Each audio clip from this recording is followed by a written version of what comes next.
Assalamualaikum warahmatullahi wabarakatuh.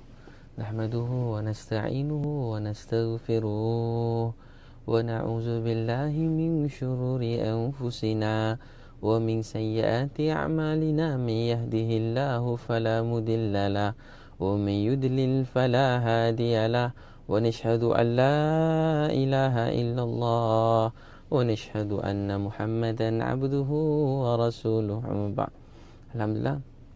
Tuan-tuan dan puan sekalian, antara banyak soalan orang tanya dekat saya kat Facebook, dekat email, saya tak reply lah satu-satu. Tapi tuan puan sekalian, orang sudah tanya kenapa Ustaz duit tak pernah cukup. Tak pernah cukup, hidup sempit. Yelah, nasib semua orang tak sama, kita diuji beza-beza.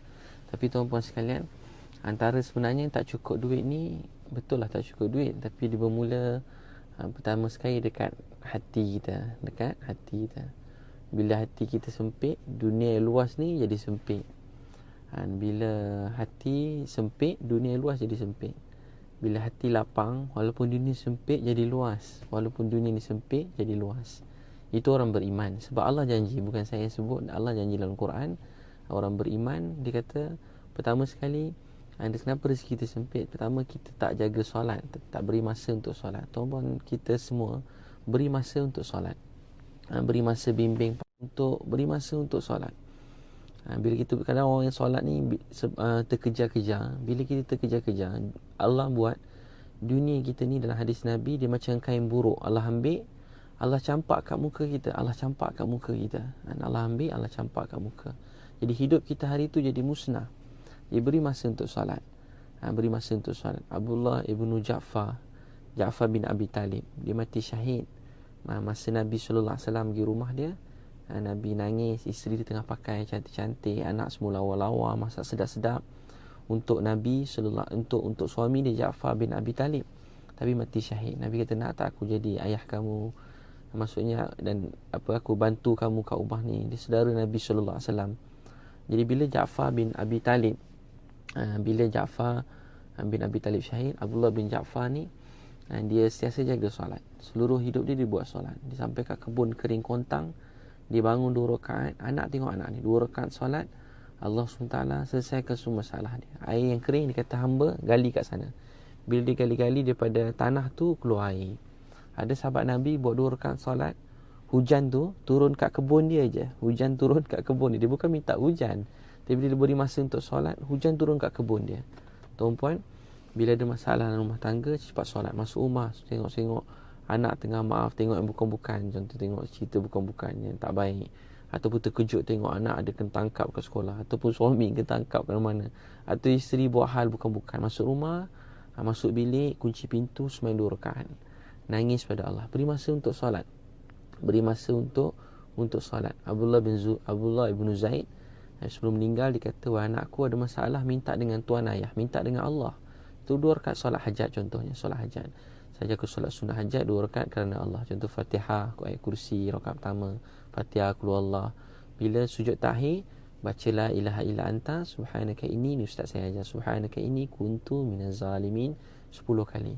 Betapa berat pun, gelap pun masalah tu, Allah buka jalan keluar. Baca 10 kali paling kurang. Kemudian kedua, baca Rabbana atina fid dunya hasanah wa fil akhirati hasanah wa qina azabannar. Supaya apa yang datang tu baik untuk dunia dan baik untuk akhirat. Dan baik untuk dunia, baik untuk akhirat 10 kali. Kemudian satu ayat yang ada satu orang tabi'in, dia sedang berjalan dalam fadilat solat. Menurut Zakaria tulis, dalam perjalanan orang dia nak kena bunuh, jalan tiba-tiba terdesak, tak tahu nak buat apa. Saya selalu baca bila terdesak, baca amma yujibul mutarra idza da'a wa yaksifu su'. Siapakah yang menyahut, maksud ayat tu, siapakah yang menyahut seruan orang yang teraniaya dan dalam kesusahan. Siapa yang tak aniaya dalam kesusahan, siapa yang menyahut. Tiba-tiba orang masa dia nak kena bunuh, orang tu nak bunuh dia juga. Datang satu orang pakaian begitu segak, telah pancung kepala musuh tadi. Dan siapa kamu? Dia kata, akulah orang yang menyahut seruan orang yang teraniaya dan dalam kesusahan. Setiap kali kita terdesak, kita bukan nak minta buruk untuk orang, tapi kita nak jalan keluar untuk bagi masalah kita, kesedihan kita. Itu yang kita nak. Orang bila timpa musibah, kita minta keburukan untuk orang, buat apa? Kita ditimpa musibah, kita minta Allah buka jalan keluar untuk kita, minta jalan keluar untuk kita. Yang pertama, dia kata solat solat sunat hajat contoh 2 rakaat. Buat bila ajar anak-anak buat. Tuan-puan, bila anak kita dah terbiasa, bila ada masalah, main nak semayang sunat, main ni mak, ayah, kita semayang sunat hajat masing-masing. Buat masing-masing tak apa, tapi mula solat sunat, mula solat sunat hajat. Satu. Kedua, kenapa rezeki jadi kurang? Selalu saya tengok kawan-kawan saya yang mana-mana jumpa, bukan kawan lah, baru berkenalan. Ada satu orang hidup dia susah, sempit. Dia sampai sebelum ni dia kaya, berniaga macam-macam untung, sampai Singapura untung, berniaga. Tapi last kali berniaga sampai Singapura untung banyak. Tapi tuan-puan sekalian, satu hari dia bankrupt, susah. Dia cerita kat saya, nangis. Sebab apa? Dia mula ada perempuan lain, perempuan simpanan, ada perempuan ni, perempuan tu. Dia tipu isteri dia. Ialah isteri yang sama-sama berjuang kita, dan kita buat dosa yang haram, rezeki kita ditarik. Bayangkan tipu kucing pun, sebenarnya kita tipu kucing pun berdosa. Hanya kita panggil kucing pada rumah, tipu keluar rumah, tutup pintu. Kat akhirat kucing tu buat semula kat kita. Jangan dia tarik kita ke dalam neraka sudah. Tipu kucing berdosa, tipu isteri lagi lah. Kita tuan-puan sekalian, ada isteri, kita sayangi, dijaga baik-baik. Nabi SAW sangat menyayangi isteri dia. Nabi sebut yang terbaik di kalangan kamu ialah nak tahu seorang tu baik ke tak, bagaimana dia melayan isteri dia. Kita tuan-puan, untuk tu isteri yang sama-sama susah ni kita berjuang, kita hargai dia, sayangi dia. Hargai isteri yang halal untuk kita. Jaga dia baik-baik. Jangan tipu dia. Tipu dia, rezeki kita hilang. Tipu, kita boleh tipu. Mungkin sampai kita mati tak ada orang tahu. Kita dengan Allah Maha Pengampun. Tapi kita bertaubat pada Allah, kita semua buat silap. Tapi yang terbaik antara kita minta ampun. Kita jaga perasaan isteri kita. Kita istighfar, kita berdoa. Sama juga isteri yang tipu suami, istighfar, minta ampun pada Allah. Allah Maha Pengampun, Maha Penyayang. Ketiga, jangan, kawan saya tadi tu dia nangis, dia beri masa untuk solat kat masjid. Dia sembang isyak dekat masjid. Dah lama hidup dia dah miskin, kita kena jual susu anak tak ada. Dia sembang isyak kat masjid. Tengah sembang isyak, ada satu orang lelaki datang kat dia, orang Pakistan, pendakwah. Dia kata, tadi saya pergi KLCC tu cantik lawa. Tiba-tiba sebelum pergi naik teksi, orang teksi tu kata, saya buat. Dia kata, takkanlah lepas bawa KLCC, bawa teksi. Rupanya kerja kontrak kat situ pun dia bangga. Dia kata, KLCC dulu, hutan sini saya buat dulu. Dia kata orang buat teksi tu.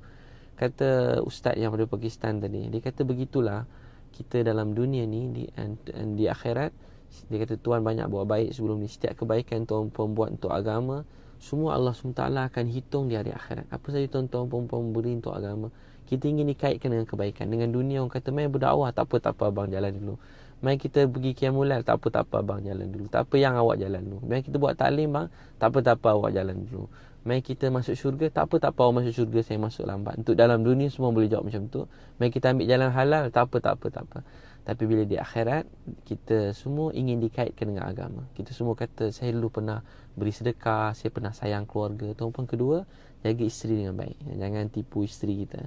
Rezeki kita hilang, atau pasangan atau suami kita. Ketiga, jaga mak ayah dengan baik. Saya pernah cerita kat Coket, saya tengah ada orang minta sedekah. Saya nak bagi duit tak ada, ajak duit makan, bolehlah belanja, saya ajak dia makan. Bila saya ajak dia makan, masa makan saya pun nak ceramah dia ada penyakit HIV semua sekali, dah sakit lah.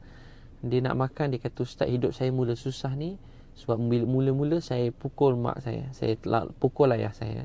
Semenjak itu penyakit datang, rezeki saya susah, disap dadah. Terus hari tu juga, dia kata saat dia buat tu, terus sakit datang, terus musibah tak berhenti-henti datang dengan dilawan mak ayah. Seorang pakcik saya, ada saudara saya, walaupun dia bukan Islam, dia khidmat atuk nenek saya. Dia khidmat, dia jaga, dia khidmat, belikan tempat tidur yang bagus, yang baik. Walaupun baca pun tak apa pandai, sekarang berniaga, mencurah-curah rezeki, jaga mak ayah. Mak ayah, dalam hadis Nabi, saya buat baik pada mak ayah, balasan segera. Buat buruk pada mak ayah, balasan segera. Jadi tuan-puan sekalian, jangan jauhi 3 perkara ni. Jangan tinggal solat, beri masa untuk solat. Jangan aniaya isteri, jangan zalimi isteri, jangan tipu isteri. Jangan tipu isteri. Ketiga, rezeki hilang. Tuan-puan ada projek dah, sign dah, tapi tipu isteri sekali je, rezeki terus hilang. Terus hilang terus, macam tak tahu macam mana. Tuan-puan dah sign apa pun hilang. Ketiga, jangan dahaka pada mak ayah. Dengan mak ayah jangan tinggi suara. Layan mak ayah macam raja dan permaisuri, mak ayah mertua kita. Isteri pun sama, layan mak ayah mertua dengan baik macam raja dan permaisuri. Tuan-puan jaga 3 ni, tuan-puan lihat bagaimana rezeki Allah mencurah-curah dalam hidup kita. Semoga Allah SWT beri taufik beri kita. InsyaAllah minggu ni program di Sungai Petani 22 Oktober ni, hari Sabtu ni, MPSP, Majlis Bandaran punya bangunan tu. Tuan-puan jemput datang ramai, jangan tertinggal kat utara ni, tak akhir lah ni, insyaAllah. Jadi beramai-ramai datang. Daftar sekarang www.keluargasunnah.com atau WhatsApp 037 3666 848, ataupun daftar hari ni jangan terlambat. Hubungi kita ini tak sama, boleh walk in, tapi hari ni dia tak sama dengan harga masuk walk in lah. Kemudian boleh dapatkan buku Isteriku Bidadari 03298494 dan set buku dan doa-doa amalan harian. Ada murah tu, 5 buku 100 je. Kemudian program anak-anak cuti sekolah 3 hari 2 malam saya buat di KL dan di Johor Bahru. Nombor samalah 07366688, atau website untuk program pelajar atau program korporat yang lain www.transformjiwa.com. Saya nak beritahu tuan-puan, Allah beri masa untuk solat, beri masa untuk isteri, beri masa untuk mak ayah, dan Allah SWT beri keajaiban dalam hidup ni. Sebab bagi orang biasa jalan mati tak boleh gerak dah, tapi Nabi Musa depan laut belakang tentera, dia kata innal mudrakun, habislah kita kaum dia kata tak, sesungguhnya Allah bersama-sama dengan aku. Orang beriman tak ada jalan mati untuk dia, walaupun ekonomi dah nak mati dah, teruk bunyinya, tapi untuk orang beriman tak ada jalan mati. Orang beriman Allah sentiasa bersama dengan dia. Allah sayang tuan-puan semua, moga Allah beri bahagia sampai syurga, anak saleh-saleh. Wabillahi taufik wal hidayah. Wassalamualaikum warahmatullahi wabarakatuh.